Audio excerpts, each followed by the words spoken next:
Genesis 50. So I know you thought we would never get there, but 20 years later we have. I think we started around COVID, somewhere around there. And of course we will go a little bit, and then I kind of get tired of it, and then we go do something else, and we come back. So next week we have our candlelight service, so that gives us a good little change of pace. And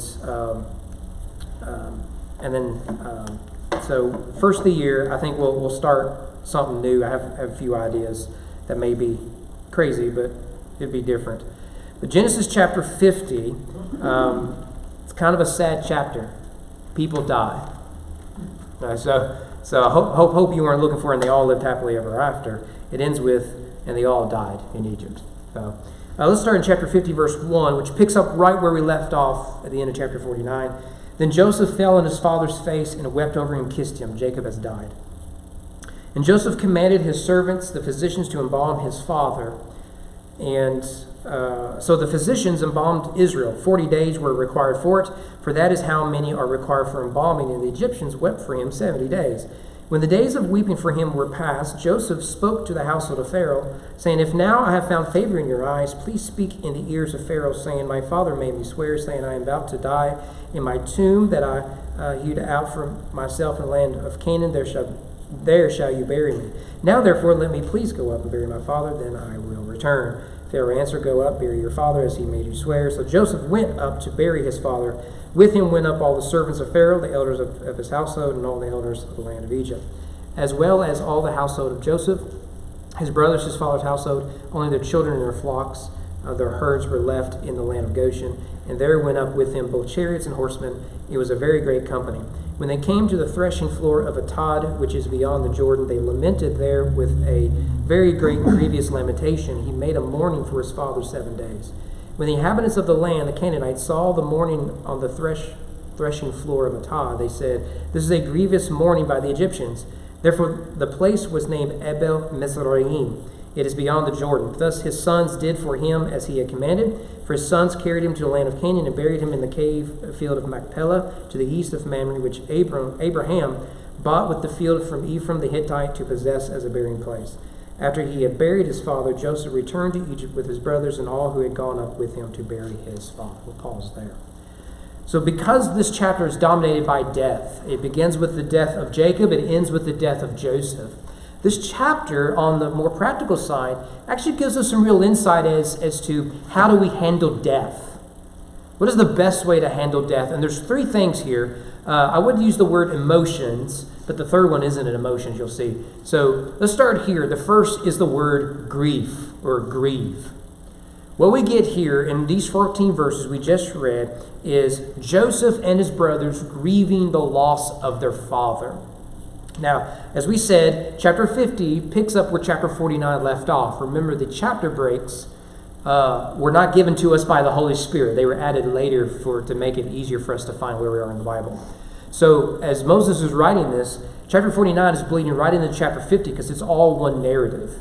Jacob says, This is my last will and testament. He then dies, and now we pick up here with Joseph's immediate response. And his first response is that of mourning. And so here we see Joseph mourned, or is mourning. Now, death has a way of affecting our emotions in ways we often don't anticipate. The way people grieve is all over the map. In fact, one of the things I find a lot in counseling is that people suffer often, without realizing it, from the grieving of others because they often grieve in an unhealthy way. There's a loved one of mine who lost a family member, close family member. And I remember I was involved in the funeral and all that. And I noticed over the next few weeks, we were visiting with this family member quite a bit. They were angry, like really angry. They never cried. They never did anything like that. They never punched the wall. They never did any of that. They were just angry. And so everything you said, the response from this person really came at a place of anger. So the food wasn't right, or I don't want to do anything today, and don't talk back to me, stuff like that. And I remember watching the people around them, I don't think they saw what was happening. What they saw was this person is angry and they have no right to be angry at me. I've not done anything wrong. But I remember thinking, this is grief. It's an unhealthy way to grieve, but it's grief nonetheless. Anger is a common way in which we grieve. Joseph actually offers for us a really helpful way to grieve, and it begins with him mourning. I mean, right there in the first verse, he weeps. In fact, look at the verbs. He fell, he wept, he kissed. This is an affectionate response common to grief. You know, one of the things that I found, particularly with my great uncle who just passed, we were close to, y'all have heard me talk about him quite a bit. Actually, I think this is his shirt that he never wore. I don't know. It was a shirt that had never been opened sitting there, and I'm thinking, I've had that thing for weeks. Where am I going to wear it? So, whether you like it or not, this might be his. I don't know. Actually, I think it's his tie, too, now I think about it. You could tell what I'd inherited from my great uncle. But I remember I was there when he died. We all knew he was dying. He died of dementia and stuff. And I remember that when it was final, we all knew he was dying. That's why we were there. But the minute it was final, our emotions came. It was odd for me. Because I've been at the bedside of a lot of people. I've comforted a lot of families and stuff. But to be there as the loved one, you know they're dying. But the minute the heart stops, the minute the breathing is no more, the minute the brain snap is done, then it really hits you. You've had time to prepare for it, and there's an advantage to that. But even at that final moment, it can be overwhelming. And it is overwhelming. Joseph allows himself to mourn, and he's not ashamed to mourn. And it's worth noting here that despite Joseph's position of power, he allows himself to mourn. And that's actually one of the things I think we can learn as Americans. Now, verse 2 and 3, Joseph has his father embalmed. This is odd for us because, in reading the Bible, because the Hebrews don't embalm, the Egyptians do. So why would Joseph have his father, patriarch of the Hebrews, go through an Egyptian embalming? By the way, what we do with the body now really begins with the Civil War. Abraham Lincoln particularly. When Lincoln was embalmed, because he had to go on a tour, for lack of a better term, a lot of people came to see the body. And one of the things they did that came out of the Civil War was they started to use chemicals and other stuff to embalm the body so that soldiers can be shipped home and whatnot. And Lincoln, they went out of their way. The best for Lincoln. So we take this for granted, but for years you just didn't have that. You would just bury them as fast as you could. But why would he do that? Well, only two people in the Bible are embalmed, Hebrews, that is Jacob and Joseph. And we see both of them in this chapter, verse 26, if you want to see Joseph being embalmed. The Hebrew word for embalm literally means to make something spicy. You do whatever you want with that information. I have no deep theological insight, nor can I make a connection to Jesus. It is what it is. You do with that whatever you want. But the embalming at this point would often preserve hair, the flesh, the nails of the deceased. Now, for the Egyptians, embalming was important because your body had to be preserved to go into the afterlife. And that's not the Hebrew idea at all. This process takes 40 days, as there in the text, and then they mourn for 70. And I actually think, I want to pause on the embalming, talk about the mourning for 70 days. Now, I think the first 40 is the embalming process. But the grieving process for Jacob, the Egyptians grieve for 70 days. I want to pause on that. That is unheard of in our day. 70 is a long extended time. By the way, it's 10 times 7 for those who went to public school. 10 and 7 are symbolic numbers of perfection or completion. 7 days. And by the way, there's 7 nations of Babel, that leading up to the story of Babel, all that sort of stuff. Well, usually what you get are 40 days of mourning. Aaron got 40 days, Moses got 40 days, so on and so forth. I want us to pause. Let's do that smaller number of 40. And let's say you go up to your boss, your family, and say, I'm going to take the next 40 days and grieve. What would the response be? Not just from your boss and your company, I'm talking about your family, your friends, and fellow church members. Okay, it's been 2 weeks. You need to get back into the rhythm of things. It's been 3 weeks. I think enough is enough. This is how we think as Americans. You get maybe 2 days to grieve. That's it. And then we wonder why we're on so many pills and we do everything else we do. The ancients, I think, are wise here in that they realize that they must grieve. And particularly someone who's prominent in our lives, a parent in this case, a child, particularly in the ancient world, there's such high mortality rate among kids. So I think you've heard me say this before. I think that is something we Americans need to learn.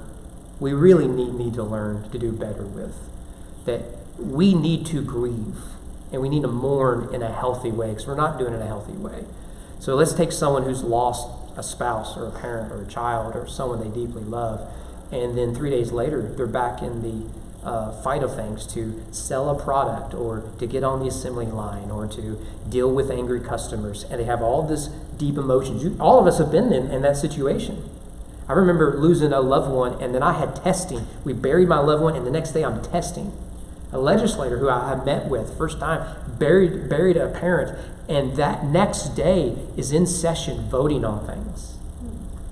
And that's not healthy at all. It's not healthy at all. And it's something we Americans have got to. I don't know what the solution is, but it's something worth considering. But why did Joseph have Jacob embalmed? I think 2 reasons worth highlighting. First of all, I think a practical reason, it helps with the transportation from Egypt to Canaan. That's just a practical reason. Also, I think another reason is Joseph is honoring his father. So there is a practical reason and then a reason to honor Jacob. Here's Joseph using his resources and his connections to bring honor to his father. I think there's something to that. Now, I don't think Joseph is buying into the theology of the Egyptians. I think that's clear at the end of the story. But he's saying, like, as a son of Egypt, I've been an adopted son of Egypt, I lead Egypt, this is what we do. And this is my way of honoring my father. He takes care of basically the funeral. In fact, he brings with him leadership from Egypt, the family from Egypt, everyone else, even chariots. So he has a guard, right? You've been to funerals where there's the 21-gun salute. You military folks can make sure I'm doing that right. That's a great way to honor someone. It seems like Joseph is doing all of that. So he mourned. Secondly, he buried, verses 4 to 13. I don't know if you've seen these stories, but studies are showing a decline in funerals.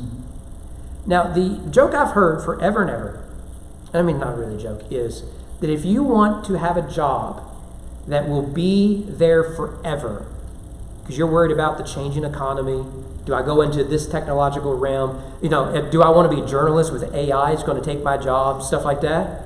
The one job you can guarantee, other than being a tax man or something, is funeral home business, because people are going to keep dying. But we never thought, what if people decide not to have a funeral? We've already seen with the decline of Christianity a move from traditional burial to cremation. Now, part of that is economic. It's just expensive. It's expensive to do all that. But there's also, there seems to be a decline of the funeral service in general. Let me just say, that is a terrible idea. One of my biggest beefs with cremation, I would say closed casket, though that is often necessary. My grandmother had a closed casket due to a car wreck. Is there is something about saying goodbye. To make it a formal process, a public event by which we all gather together and say together goodbye. There is something final about that, something that helps the grieving process along. Joseph has his moment of grief, and then he also goes through the process of burial. And one of the things he does is he honors his father by keeping his father's wishes. What he does is exactly what Jacob had asked in chapter 47. Bury my heart at Wounded Knee. Take me all the way down to Canaan and bury me there. Now that is an expensive trip. That is a long trip. And Joseph says, I'll do it. The brothers say, we'll do it. And they do it. And by the way, this helps the grieving process. You know one of the things I've found? Someone asked me to bury them years ago, a family member. And I decided not to do it. I was in school. I was really stressed out. I thought I couldn't do it. And to this day it bothers me. What a small request to stand up and say, Jesus is enough, and I love my aunt, or whatever it was. Such a small sacrifice to make for someone that you love and loved you. There's something that helps the grieving process, to say that I was able one last time to honor my father and mother, to honor this loved one that we had.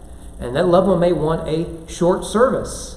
And so honor that. They may want a long service. So honor that. They may want Freebird played at their funeral. Just do it.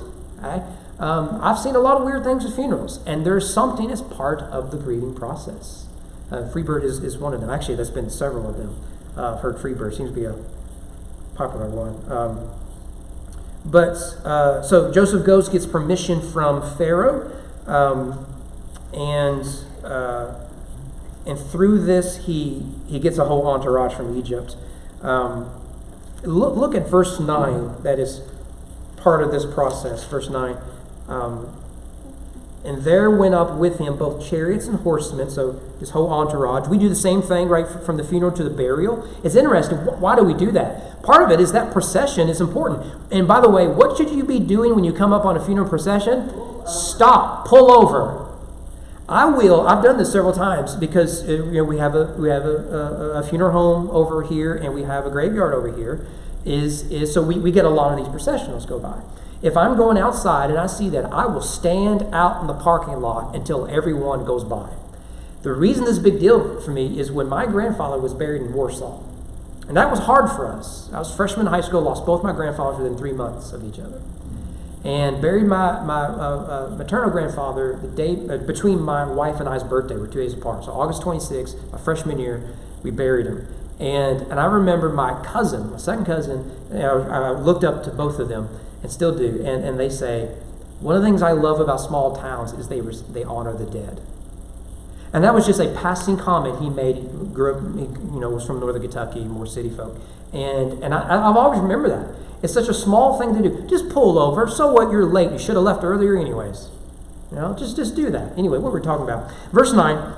So you have this whole entourage. They lamented there with a very great and grievous lamentation. And he made a mourning for his father 7 days. So this 7 days on top of the 70. So now you have 77 days, part of the mourning process. So it's even more. The Hebrew is literally there. They wailed a great and very strong wailing. Remember, in Hebrew, repetition is emphasis. They grieved, and the funeral, was part of that grief. Now, you'll notice they come to a place called Atad. It's probably, threshing floor of Atad is probably a place named Goren Ha-Atad. But again, it's described as, their lamentation is described as great and grievous, verse 10 and 11. This is a phrase repeated only one other time, Deuteronomy 6. But they grieve so strongly, the pagan Canaanites take note. They take note of it. Not that they are a people grieving without hope, but that in their grief, this person is important to them, is honored to them. So they name the place Abel or Abel Mizraim. Now, I know you see Abel, it is not the same word as the name Abel. Hebrew is a complicated language, which is why I prefer Greek. In Hebrew, you have no vowels. It's a complicated language. Now you have vowels, you speak vowels, you don't write vowels. So this allows a lot of play on words. It's terrible for English. We can do it some in English, but then we can get tripped up on some words. Hebrews, they love it. Ancient Hebrew, they absolutely love it. So words that share consonants, you would read what the original word was, but allows for some puns and play on words. This is an example of that. So Mitzrayim is the Hebrew word for Egypt. And it goes all the way back to the Table of Nations in Genesis 10:11. So this means literally the riverbed of Egypt, or the meadow of Egypt. But the consonants also means to mourn. Has the same consonants. So meadow, riverbed has the same consonants as mourn. So on the one hand, it's the riverbed of Egypt. But what they're really saying, this is the mourning of Egypt. By the way, 7-day period of grief seemed to have been common. We get the same thing. I think this is in the context of Saul dying. where they fast for 7 days. They grieve and fast for 7 days. By the way, that's a pretty common response. You've probably found in deep moments of grief to actually go without food. It's not necessarily a bad thing, because fasting, when done right, is associated with prayer. And so, anyways, and they arrived to Machpelah. We looked at that story in some detail in Genesis 23. It's where the patriarchs are all buried. The last thing I want to note here is that Joseph moved forward, verse 14. After he had buried his father, Joseph returned to Egypt with his brothers and all who had gone up with him to bury his father. Do you notice that detail that he's got this entourage, but who stays back? The children and the animals. Okay, why do we need that detail? Well, a couple of reasons. One, who's going to take care of the animals? The kids. This is probably a trip not for the kids. But also, leaving them there means they've got to go back and pick up where they left off. So let me just complain. First of all, we don't allow ourselves to grieve. And my other complaint is we don't allow ourselves to move forward. And I see both errors. And there are many people who, it is 20 years later and they're still dealing with grief because they never grieved. They never grieved. And it's ruined all their relationships. And they think, well, no one loves me. No, the problem is you've pushed people away because of your grief. You have to do both. You have to grieve. You have to move forward.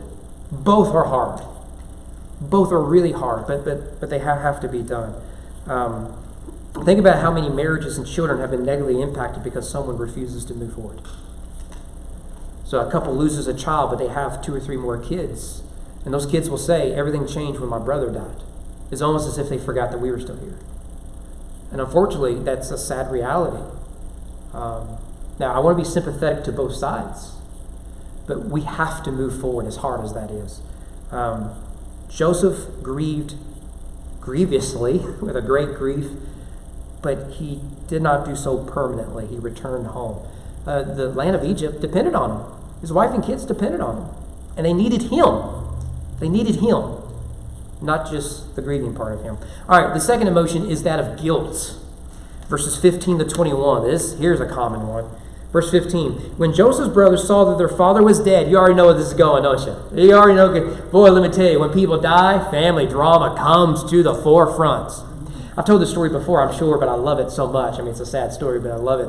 I was asked to do a funeral. A guy, I had no idea who he was. No one in the church knew who he was. He grew up in the town where the church was. It was a ghost town. So the only thing left was a few farmhouses and the farms. It was an old railroad. It's now called the Railroad Road. Not making that up. But they stripped the railroad out, made the town a ghost town. It's the second largest town in the county. Pulled the railroad out. Nothing's there now. It's just farm. In fact, past the church is a gravel road. And so there's nothing down there. So when people who grew up in that town, all 6 of them, they die, they want the preacher of Glendine to bury them. This person graduated, left the town, and then died and is going to be buried in that cemetery. So I asked the preacher. So the Sunday before, I said, hey, I've been asked to do this funeral for someone. I don't know who they are. But I would like for someone to come help me. At the very least, we're going to offer coffee for the grieving family afterwards. Okay, that was it. And someone helped me with that. I'm very grateful for it. But I go that day for the visitation funeral all sort of put together. And I walk in, and there's like 3 cops inside. And if you know anything about funerals, is they stay on the outside of the cars waiting for the processional. If they're inside, that's not good, and it wasn't good. Because while they were planning their father's funeral, it's like 7 sons. One of them stole a bunch of stuff from the funeral home. And the cops were inside waiting for him to show up to arrest him. At his father's funeral, they're going to arrest him. And I said, well, do you anticipate him to be here? Oh, no, he's probably dead, drunk, and high in a ditch somewhere, and we're just waiting for the body to be found. This guy had been a problem kid for a long, long time. Long, long time. There was one brother who made it out with a little bit of sanity. And he was the one, and every family has this one person who sort of organizes everything. You were probably it in some funeral. And everything went through him. He was sober. The other ones weren't sober. And he stood up there, and he talked to me. He told me about his father. I changed my message just in talking to him. I think I did the prodigal son, actually. And he was the delight. And we went and did the service and everything. Here's the point. When people die, there's drama. I'm willing to bet there's people in your family you have not hardly talked to since so-and-so died. And I bet that so-and-so was a patriarch of that family. I've got them in my family, but don't talk to them. There's someone who died in my family I grew up with. We didn't go to the funeral. We didn't go to the funeral. And no one in our family went to the funeral.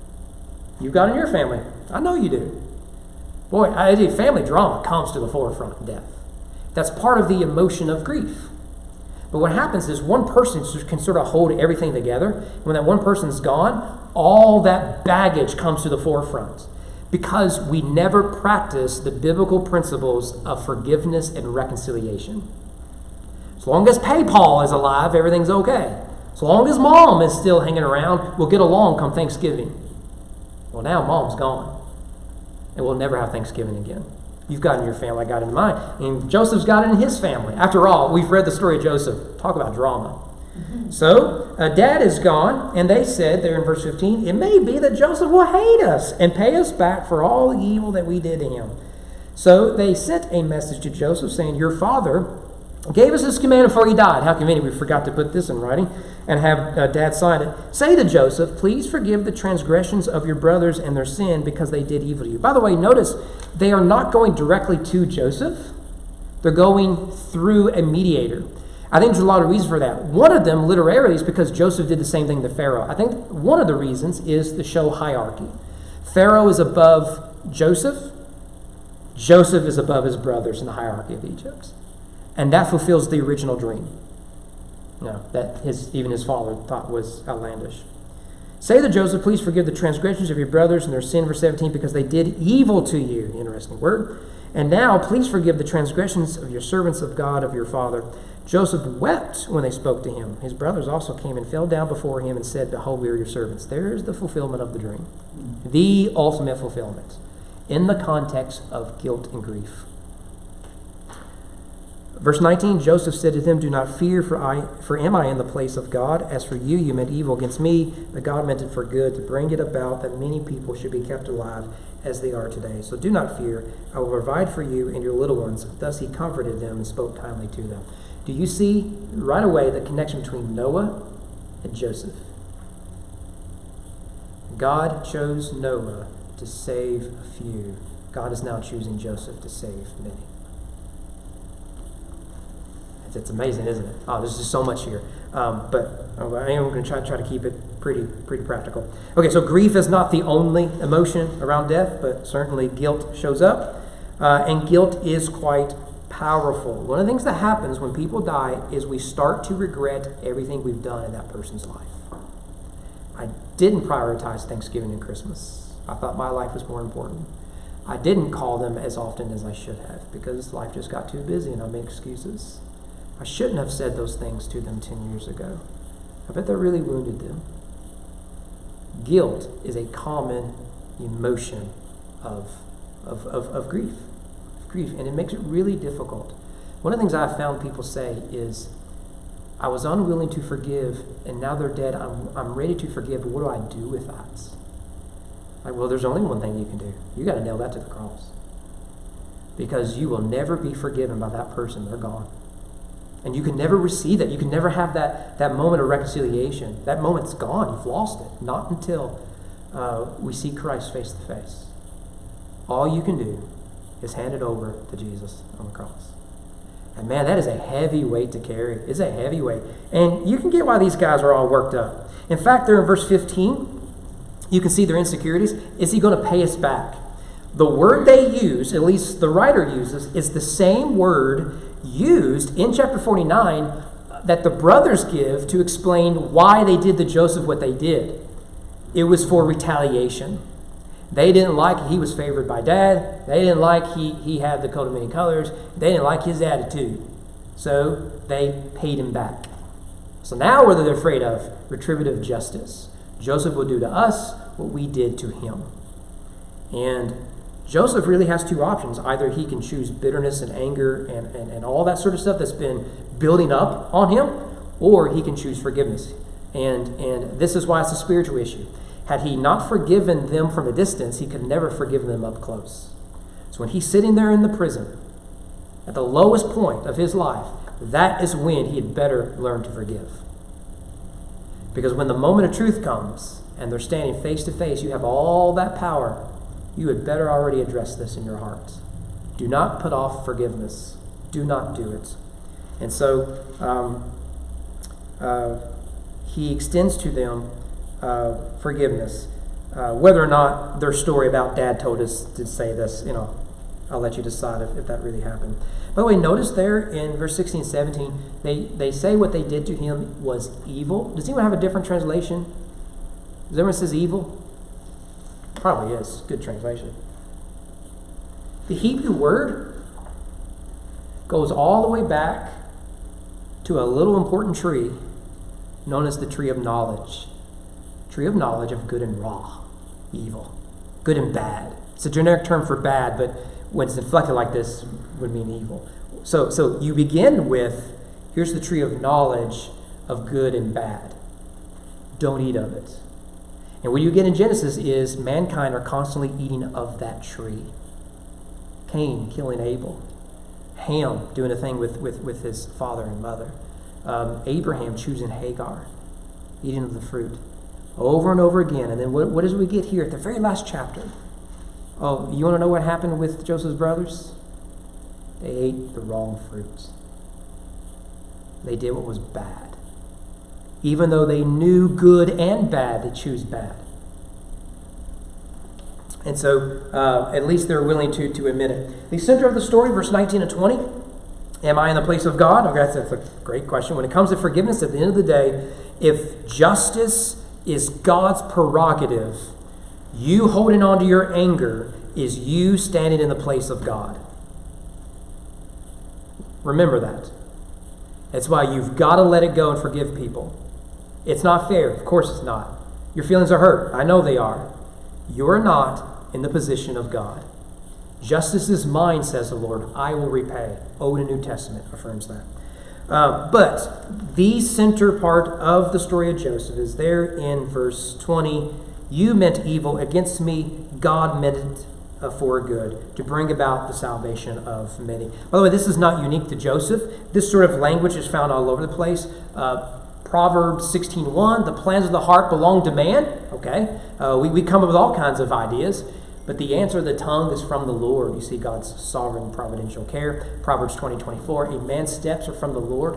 How then can man understand his ways? So we're meditating on Psalm 37:23. The steps of a man are established by the Lord, and he delights in his ways. Jeremiah 10:23. I know, O Lord, that the way of man is not in himself, that is not a man in man who walks to direct his steps. The idea is that that God is able to take the evil of humanity and bring about good.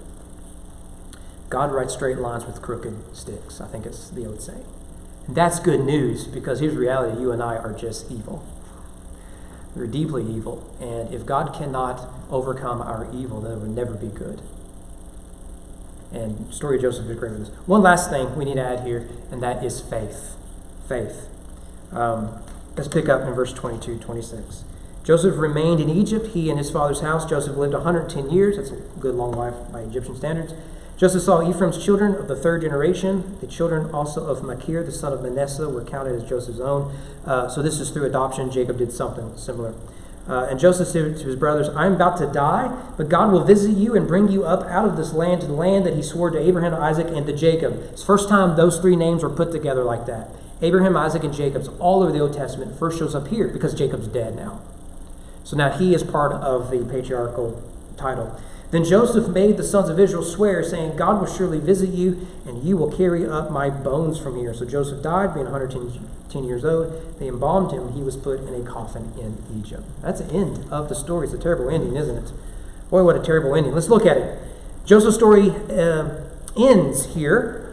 He spends the rest of his life in Egypt in a leadership position, no doubt, before retirement. And maybe we found, the little pyramid he was buried in. We saw that several weeks ago. He lives to see his great-great-grandchildren, if my math is right. That's a good thing right there. That is a good thing. But it ends with a prophecy. Despite making Egypt his home of refuge, it is not his nor his people's home. And he says there, verse 24, God will visit. This is emphatic in the Hebrew. Literally, visiting, God will visit. So this is Genesis is setting up Exodus. It's a cliffhanger. In fact, we get the same language. The next time this language is used, the word visit is used, is in Exodus 3 at the burning bush. Go and gather the elders of Israel together and say to them, the Lord God your fathers, the God of Abraham, Isaac, and Jacob, there it is, appeared to me saying, I have surely visited you. Visiting, I will visit you. And so we immediately say, I've read that somewhere. Oh yeah, Joseph told me about that. Joseph said this is going to happen, and here it is. And we should note that between Genesis 50 and Exodus 3 is several hundred years. God does not function on our timeline, function on his. You and I will probably die before we see the ultimate fulfillment of all of God's promises for the United States of America. And that's okay. That's okay. Well, most significant is his final request there in verse 25. He wants his bones buried in Canaan. This is similar to the story of Jacob. This was fulfilled, Exodus 13. Imagine being Moses. Okay, everyone's packed up? Good. All right, everyone, we had Passover? Good. All right, we got Pharaoh telling us we can go. All right, you got your sheep, you got your household goods, we got a little bit of food for the trip. Okay, and someone goes back like, you forgot Joseph's bones. Right? What tribe is supposed to do that? I mean, so you're going to carry out these bones. Right? And that's what happens. Joshua will eventually lead to the burial of the bones in Shechem there. And here's the thing. When you come to the faith chapter, Hebrews 11, by faith, Abraham. By faith, Isaac and Jacob. By faith, Moses. What do you think he chose for Joseph? By faith, Joseph persevered through the prison, the pit. By faith, Joseph led the people of Israel and the Egyptians through a great famine. By faith, Joseph maintained his righteousness in a pagan land and forgave his brothers. Yeah, that'd be good. You want to know what the writer of Hebrews chose? By faith, Joseph requested that he be buried in the land of Canaan. It's terrible, isn't it? Only on the surface it's terrible. In fact, notice how terrible this is. The last two words of Genesis, it's in your English Bibles, in the Hebrew Bible. What are the last two words in Genesis? In Egypt. In Egypt. It's a story that's incomplete. Because that's not how the story began. This is your land that I will give you. You will be a father of many nations, and I will bless your people. And it ends with, you're out of the land, and you're dead, and you're still out of the land. But what is Joseph's last requests? His hope of eternity is not the way of the Egyptians, it's the way of the Hebrews. I think this is a hint of Joseph's theology of the afterlife. For one, we get hints that the idea that to be buried in the promised land was to have an afterlife, and there's ancient Near Eastern ideas for that. But he wants to go there, to be buried there, because that's the promise. And he dies believing the promise. I am a type of Messiah, but I am not the Messiah. And that's how the story has to end. How is Joseph the true and better Jesus? Think about it. Genesis begins with a story of creation and life. It's a great story. It ends in exile and death. It is a story of humanity. This is the story of the earth. That's why I love Genesis so much. So we have gone from the Garden of Eden to the wilderness of death. It's a terrible ending. Well, the answer is ultimately is that we're not looking for a Joseph. We're not looking for a Moses. We're not looking for a David. We're looking for a Jesus. Like Joseph, Jesus sits at the right hand of the King and uses his power to forgive those who sold him, betrayed him, and thought they had killed him. Like Joseph, Jesus is sold by a brother for money. Like Joseph, Jesus is handed over to a foreign power. Like Joseph, Jesus has to go down into Egypt, Like Joseph, Jesus has to go down into exile. Remember, the pit is a picture of death. Like Joseph, Jesus extends forgiveness to those who did him wrong. Like Joseph, Jesus' forgiveness procures his family a permanent home, an oasis in the middle of the wilderness. And like Joseph, Jesus dies without a bone broken and his body preserved.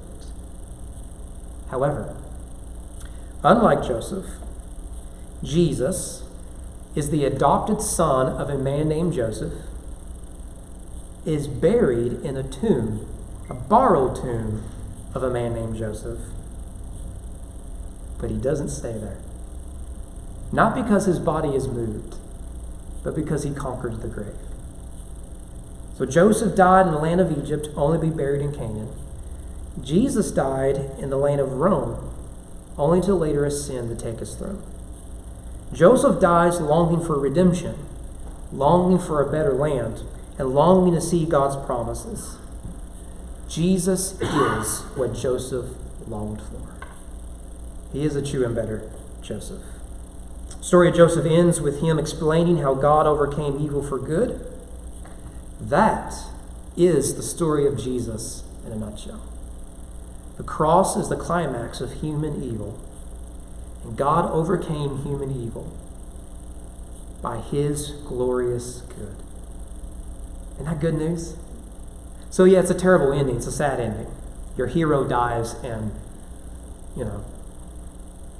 but when you see it in the light of what is to come, you realize it is a great ending. It's a great ending indeed. That is the book of Genesis. We made it.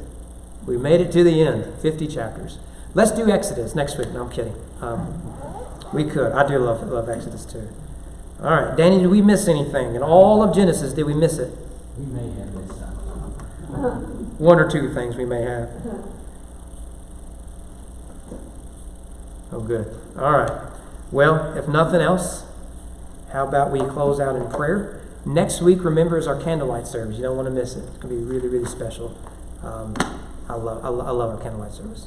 All right. How about, Danny, will you close?